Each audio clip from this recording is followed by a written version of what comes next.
Hello everyone, this is Professor Pawan Shonkar and I welcome you in our 29th lecture of Control System Engineering. And in today's lecture, we are going to discuss one of the stability criteria which is named as Routs-Hurwitz criteria. So Routs-Hurwitz criteria is it is given C of S by R of S equal to, so this is a equation given to you, is known as B of S, and in the denominator the equation which is given as a f of s. It is simply an equation. So characteristic equation we can say is given as, suppose a0 s raised to n plus a1 s raised to n minus 1 plus a2 s raised to n minus 2. That means the characteristic equation is equation of higher order. Suppose for example f of s equal to s cube plus 5s square plus 3s plus 2 equal to 0. So suppose it is given like f of s is, so this is the equation given which is in completely descending order. Like you can see here, highest power is cube, then square, then single s, and then constant term is present. So अगर ऐसा कोई equation आपके सामने है कि जिसका power बहुत ज़्यादा है, suppose s raise to 8 and so on, ऐसा कंप्लीट इक्वेशन आपके पास में है, और उसकी स्टेबिलिटी चेक करने की वो सिस्टम या फिर वो इक्वेशन स्टेबल है या नहीं, वो चेक करने के लिए एक क्राइटेरिया है जिसका नाम है Routh Hurwitz criteria. Okay, so actually criteria क्या है और इसको कैसे वर्कआउट करते वो देखेंगे.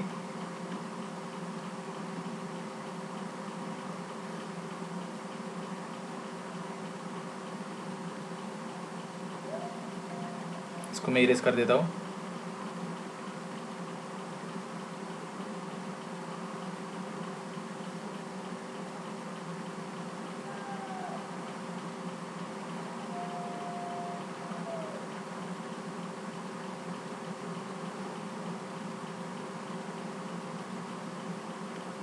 नाउ जो इक्वेशन है एफ ऑफ एस, मतलब आपका C of S by R of S, ये जो इक्वेशन रहेगा इसको बोलते हैं characteristic equation.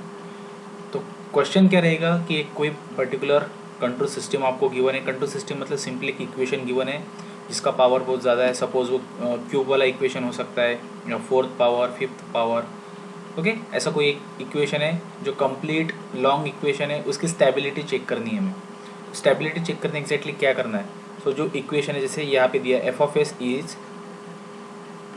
Equal to a0 s raised to n plus a1 s raised to n minus 1 plus a2 s raised to n minus 1 minus यहाँ पे 2 आएगा, plus a3 s raised to n minus 3 up to so on जाएगा, ये आएगा plus a raised to n है ना, 3 4 5 up to n, और s raise to ये n minus 1 n minus 2 n minus 3 जा रहा है तो ये n माइनस n तक क्या आएगा, तो ये हो जाएगा 0, और s रेस टू 0 मतलब 1 इक्वल टू 0. ऐसा एक लॉन्ग इक्वेशन हमारे पास में है. तो हमें क्या करना है, जो इक्वेशन आपके सामने है उसका हाईएस्ट पावर का कोएफिशिएंट ये सिलेक्ट करना है ये, और एक एक टर्म छोड़ के ये कोएफिशिएंट कलेक्ट करने हैं. जैसे सबसे पहले s रेस टू n है, उसके बाद में s रेस टू माइनस 1, तो ये टर्म छोड़ देंगे हम जाएंगे सेकंड टर्म पे. उसके बाद में और एक नेक्स्ट टर्म छोड़ देंगे, और उसके बाद में जो नेक्स्ट टर्म हमारे पास में अवेलेबल रहेगी उसके पास में जाएगी. लाइक ऐसे हमें कलेक्ट करने हैं. So what is Routh Hurwitz criteria. रूट्स-हर्विट्ज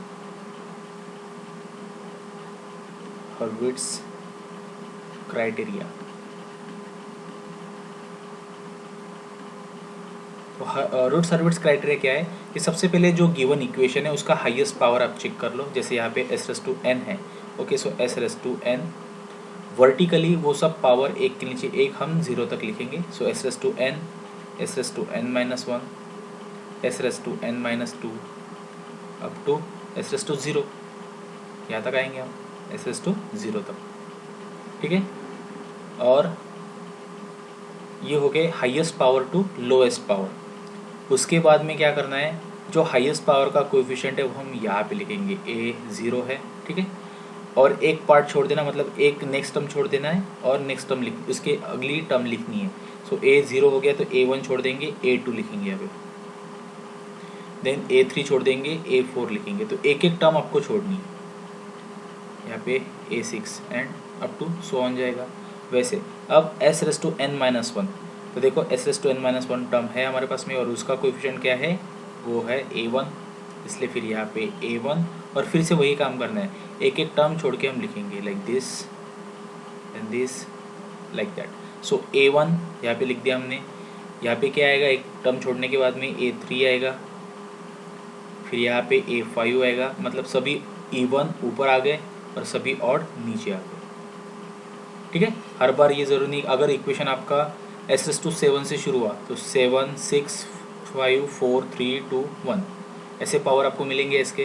तो 7 है तो फिर यहाँ पे 7th पावर वाला कोएफिशिएंट, फिर 5th पावर, फिर 3rd पावर, फिर सिंगल पावर, और यहाँ पे फिर 7 था इसलिए 6 4 2 okay and 0 like that. So A5 A7 and so on. तो ये हो गए जो पहले दो रो है वो हम इक्वेशन देख के लिख रहे हैं कि जो इक्वेशन की जो कोएफिशिएंट्स है एज इट इज हमने यहाँ पे लिखी। हमने सबसे पहले क्या किया, इक्वेशन का हाईएस्ट पावर यहाँ पे लिख दिया और एक एक कम करते करते नीचे तक लिखे गए 0 पावर तक। उसके बाद में हमने क्या किया, जो हाईएस्ट पावर का कोएफिशिएंट है वो हमने यहाँ पे लिखा और एक एक टर्म छोड़ के जो कोएफिशिएंट्स हमें मिलते गए वो हम यहाँ पे लिखते गए, like A0 A2 A4 A6, ये टर्म ये टर्म ये छोड़ने के बाद में ये टर्म, ठीक है। ये तो कंटिन्यू इक्वेशन है, बहुत लंबा इक्वेशन है। उसके बाद में सेकंड रो के लिए हमने क्या किया, सेकंड रो में हमने S⁻n-1, सो S⁻n-1 का कोएफिशिएंट यहाँ पे लिखा और वैसे ही एक एक टर्म छोड़ के हमने कोएफिशिएंट लिखे। सो A1 आ गया, उसके बाद में A3 A5 A7 and so on. Now next, अब यहाँ पे क्या करना है, मैं इंक चेंज करता हूँ तो थोड़ा सा क्लियर रहेगा वो। ओके, अब यहाँ पे क्या करना है, ये कैलकुलेशन वाली टर्म रहेगी, उसके बाद में सभी टर्म ये कैलकुलेशन वाली रहेगी। सो यहाँ पे कैलकुलेशन कैसे आएगा, ये आपका रेफरेंस रहेगा जस्ट इसके ऊपर का, मतलब S⁻n-2 ये टर्म यहाँ पे हमें कैलकुलेट करनी है, उसके ऊपर की ये टर्म ये आपका रेफरेंस है।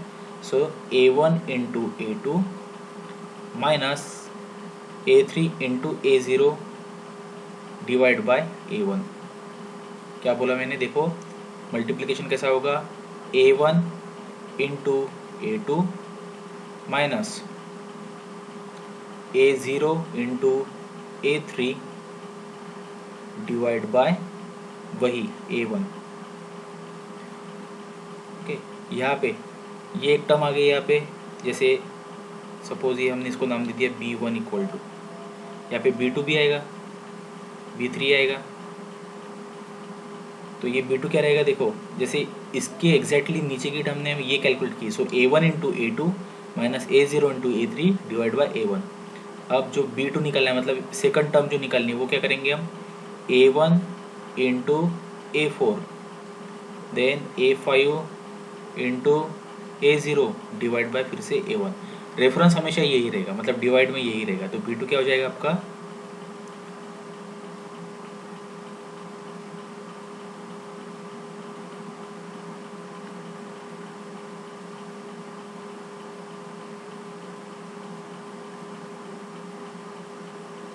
B2 हो जाएगा, देखो A1 into A4 A1 into A4 minus A0 into A5 divide by A1। Denominator वही रहेगा हमेशा। नेक्स्ट टर्म अगर यहाँ पे आनी है तो वो क्या आएगी, फिर से A1 ही रेफरेंस रहेगा और A1 into A6 A7 into A0 divide bye A1। Okay, got it. So A1 into A6 minus A0 into A7 A0 into A7 divide by A1। Clear है।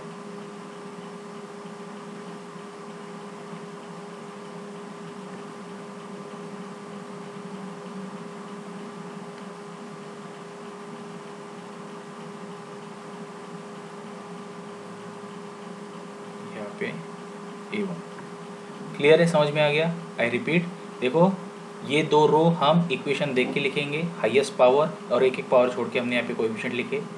हाईएस्ट पावर के बाद में जो second highest power रहेगा उसका coefficient यहाँ से शुरू करेंगे, just like A0, A2, A4, A6, फिर यहाँ पे A1, then A3, A5, A7। ये पहले दो रो हम इक्वेशन को देख के उसके कोएफिशिएंट यहाँ पे मैच करेंगे। थर्ड रो से क्या है, कैलकुलेशन पार्ट स्टार्ट होगा। सो A1 into A2 minus A0 into A3 divide by A1। Second term पे जाना है तो फिर वही A1 into A4 minus A0 into A5 divide by A1। Third term पे जाना है तो फिर से A1 into A6। Okay, so A1 into A6 minus A7 into A0 divide by A1। जैसे ये कैलकुलेट हो जाएगा, यहाँ पे B1 मिल गया, B2 मिल गया, B3 मिल गया, तो फिर यहाँ पे क्या होगा, ये रेफरेंस में रहेगा इस टर्म के लिए। तो यहाँ पे क्या हो जाएगा, B1 इंटू A3, ऐसे जाएंगे फिर आप और ऐसे जाएंगे। सो यहाँ पे B1 into A3, B1 into A3 minus A1 into B2, second term यहाँ पे B2 है। सो A1 into B2 divide by reference क्या है हमेशा, ये वाली टर्म, ये B1। ओके, और यहाँ पे भी वैसा ये टर्म है हमारी। सो B1 into A5 minus B3 into A1 divide by B1। तो जैसे जैसे आपका ये मैट्रिक्स सॉल्व होगा वैसे वैसे आपको वैल्यूज मिलेगी और वही कैलकुलेशन नीचे नीचे आएगा। तो आप देखोगे कि आपका कैलकुलेशन डायगोनली ऐसा रिड्यूस होते जाएगा। मतलब यहाँ पे सपोज पहले दो रो में इक्वल कोएफिशिएंट्स आपके पास में अवेलेबल है, 1 2 3 4 5 6 7 8, तो चार चार कोएफिशिएंट है। थर्ड में आपको 3 मिलेंगे, सेकंड में 2 मिलेंगे, लास्ट में सिर्फ और सिर्फ 1 मिलेगा। जो लास्ट पावर रहेगा S/0 वाला यहाँ पे, वहाँ पे आपको एक सिंगल क्वांटिटी मिलेगी। अब इस पार्ट को हम एक्चुअल इक्वेशन के साथ में स्टडी करते हैं, ठीक है, कि एक्चुअली वो होता कैसा है। What is exactly Routh Hurwitz criteria. So for example, check the stability for f of s equal to s cube plus 6s square plus 11s plus 6 equal to 0। क्या करना है हमें, check the stability।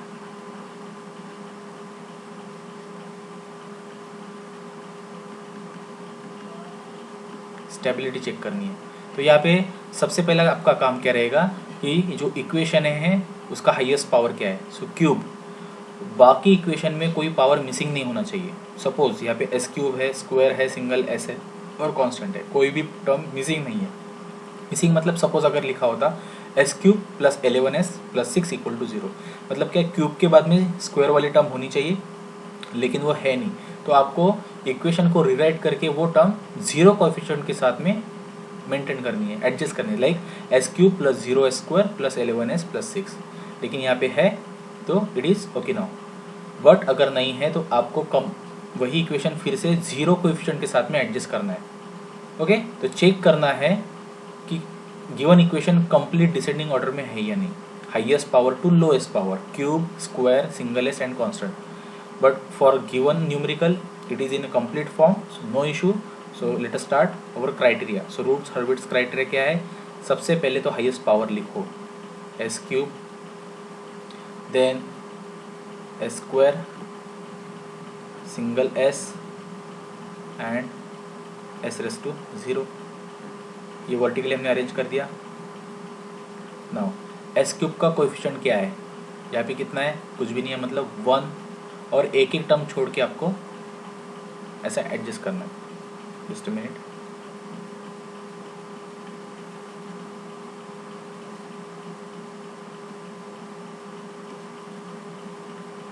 S cube, then 11s पे जाएंगे। सो 1 के बाद में direct 11, उसके बाद में कुछ भी नहीं है तो 0। ओके, क्योंकि ये टर्म तो छोड़ देंगे हम। बाद में स्क्वायर वाली टर्म कौन सी है, 6s स्क्वायर, तो यहाँ पे आएगा 6। अब 6 के बाद में हम एक टर्म छोड़ के अगले टर्म पे जाएंगे, सो एस स्क्वायर हो गया, सिंगल एस छोड़ देंगे और कांस्टेंट पे जाएंगे। सो 6 यहाँ पे और यहाँ पे भी 6। आगे कुछ है क्या? कुछ भी नहीं, सो 0। ठीक है। सो सबसे पहले हमने क्या किया, पहले इक्वेशन चेक किया कंप्लीट ऑर्डर में है या नहीं, कंप्लीट ऑर्डर में था। फिर हाईएस्ट पावर लिखा, so cube, square, single S and 0। Then हमने कोएफिशिएंट लिखे, एस क्यूब का 1, एक एक छोड़ना है, सो 1, 6 छोड़ दिया हमने 11, 6 छोड़ दिया हमने 0, कुछ भी नहीं है एक्चुअली, इक्वेशन यहाँ पे एंड हो गया। उसके बाद में स्क्वायर, तो 6, 11 छोड़ दिया 6 और कुछ भी नहीं है, फिर 0। तो हमने ये दोनों रो इक्वेशन दे के यहाँ पे एडजस्ट की। Now calculation part start here, s s to 1। तो यहाँ पे कैसा रहेगा, 6 into 11 minus 1 into 6 divide by 6। So यहाँ पे आ गया 6 into 11 60, sorry 66 minus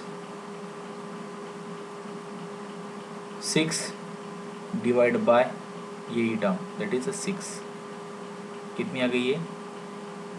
60 by 6, 60 by 6 that is 10।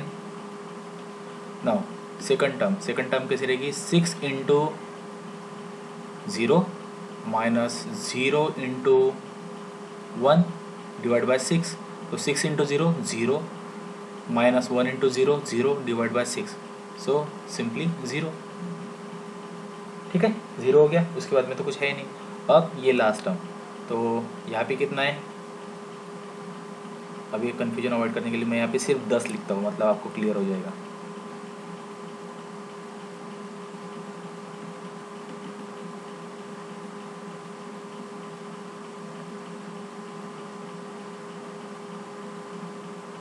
तो यहाँ पे हमें कितना मिला,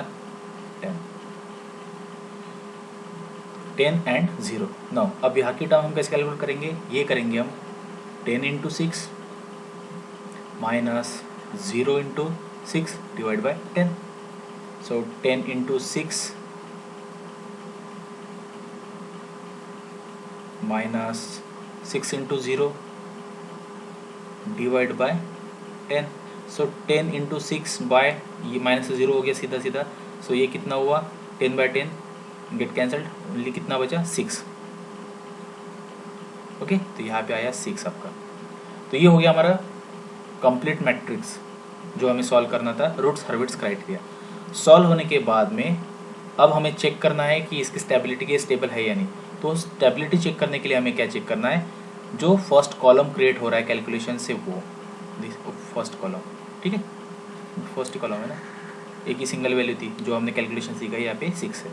सो देखो पहला जो कॉलम है 1 6 10 6। ओके, अब क्राइटेरिया क्या है, व्हाट इज स्टेबिलिटी यार, स्टेबिलिटी क्या है कि अगर जो पहला कॉलम आप कैलकुलेट कर रहे हो, अगर यहाँ पे साइन चेंज कुछ भी नहीं है, if no sign change is observed, then system is stable। तो देखो यहाँ पे साइन क्या है, तो हमें वैल्यू से लेना देना नहीं है पहले कॉलम की, हमें साइन से लेना देना है। तो what are the values, sorry what is the sign, plus plus plus and plus, यहाँ पे 6 है। So there is no sign change in the first column, so system is stable। So you need to comment here after calculation as there is no sign change, hence system is stable। Got it, clear है? Let us move to next one. अगर नहीं समझ में आए तो I hope next numerical में clear हो ही जाएगा। सो नेक्स्ट न्यूमेरिकल और simply example is S cube plus 4 square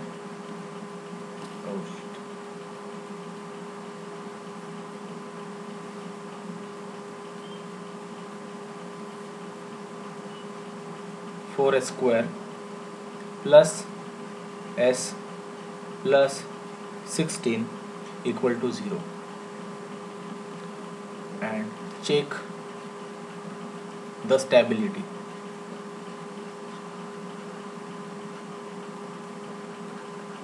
In previous examination, these type of numerical were asked for 4 marks commonly.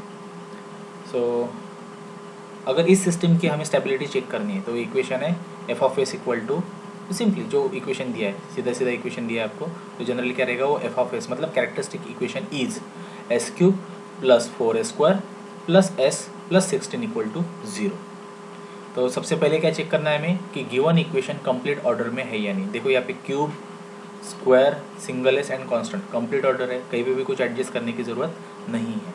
Then highest power क्या है, हाईएस्ट पावर है cube, सो S cube, थोड़ा सा space लिखेंगे उसको क्योंकि हमें कैलकुलेशन करना है। So S cube, S square, single S and constant, मतलब एस रेस टू 1 हो गया है और कांस्टेंट के लिए आएगा एस रेस टू 0।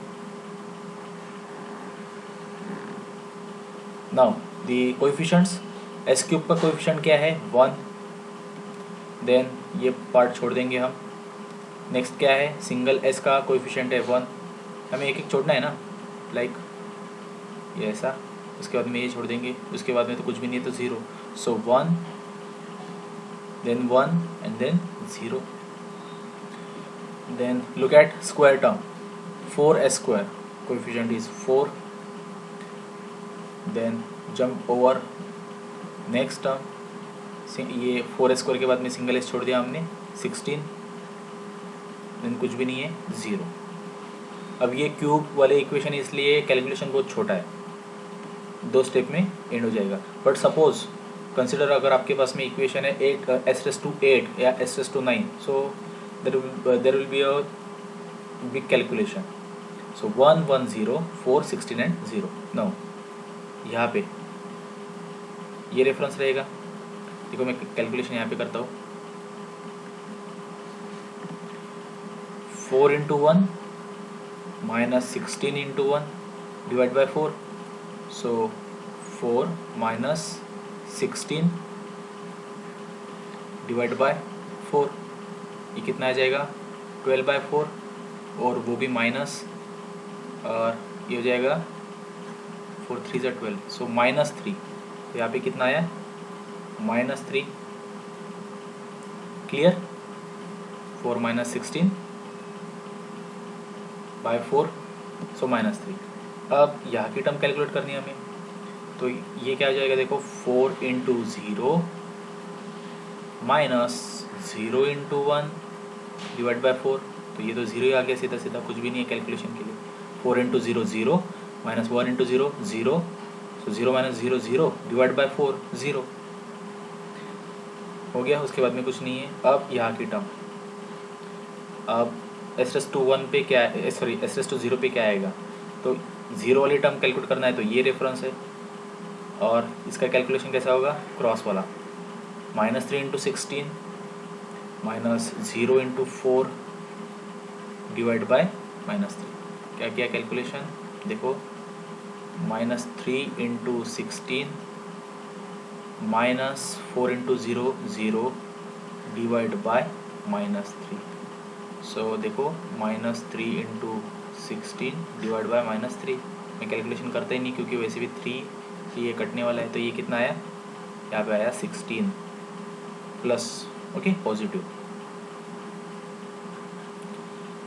अब कैलकुलेशन होने के बाद में आपको कॉन्सेंट्रेट करना है first column, very first column, and now check the sign. ये साइन नहीं है, ये हमने रेफरेंस के लिए जो हम स्पॉट करते थे वो है। नाउ 1 4 -3 एंड 16, ठीक है। यहाँ पे हमें क्या चेक करना है, साइन चेंज चेक करना है। तो साइन चेंज कैसे चेक करते हैं, देखो पूरे पहले कॉलम में कितनी बार साइन चेंज हुआ है, कितनी बार चेंज हुआ है, यहाँ पे दिख रहा है आपको -3, एक बार हुआ है, नहीं, एक्चुअली यहाँ पे देखो चेक कैसे करना है, प्लस प्लस देन माइनस, कितनी बार हुआ, एक बार हुआ, plus plus minus, minus two again plus, 2 बार। ओके, साइन चेंज कितनी बार हुआ, 2 बार। कैसे, plus plus minus, minus two again plus, तो जितनी बार प्लस टू माइनस या फिर माइनस टू प्लस होगा उतनी बार साइन चेंज हो रहा है। सो कमेंट करना है as sign changes for 2 times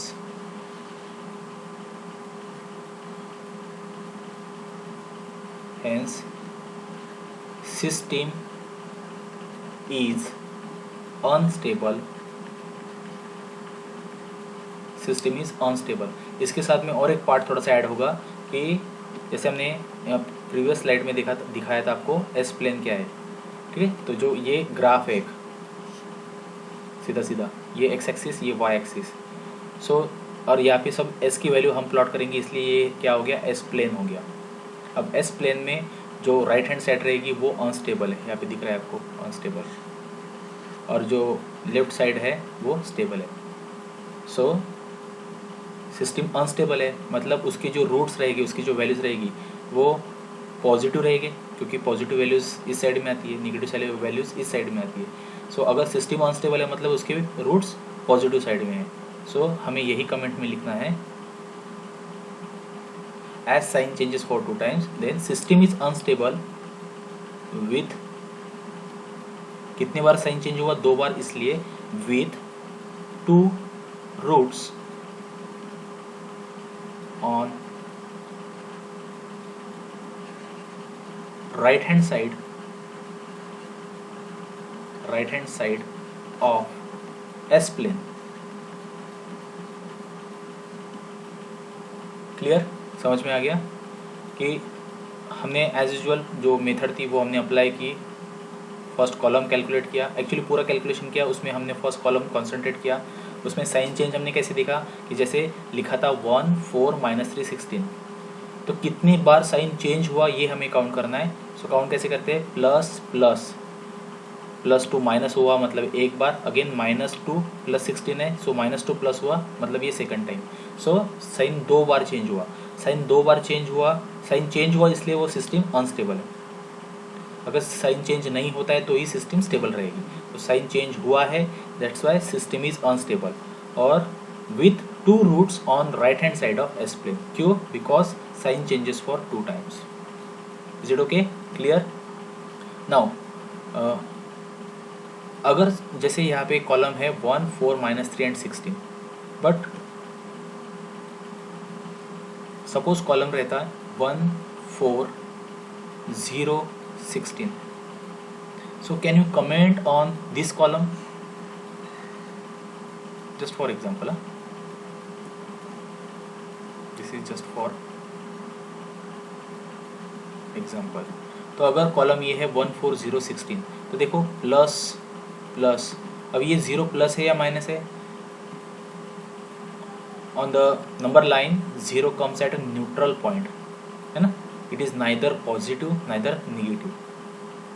सो अगर 0 आ रहा है तो वहाँ पे कमेंट करना थोड़ा सा प्रॉब्लमेटिक हो जाएगा, वो हम जज नहीं कर पाएंगे कि वेदर सिस्टम स्टेबल और not, just basis of the sign change, क्योंकि 0 को साइन ही नहीं है, वो न्यूट्रल पोजीशन पे। तो इसके लिए क्या करना है, ये स्पेशल केस वाला न्यूमेरिकल्स है, ऐसे स्पेशल केस है जहाँ पे सडनली आपकी जो वैल्यू है वो 0 आ रही है। तो ऐसे केसेस के लिए हम नेक्स्ट लेक्चर में न्यूमेरिकल्स कुछ डिस्कस करेंगे। So will stop here, thank you.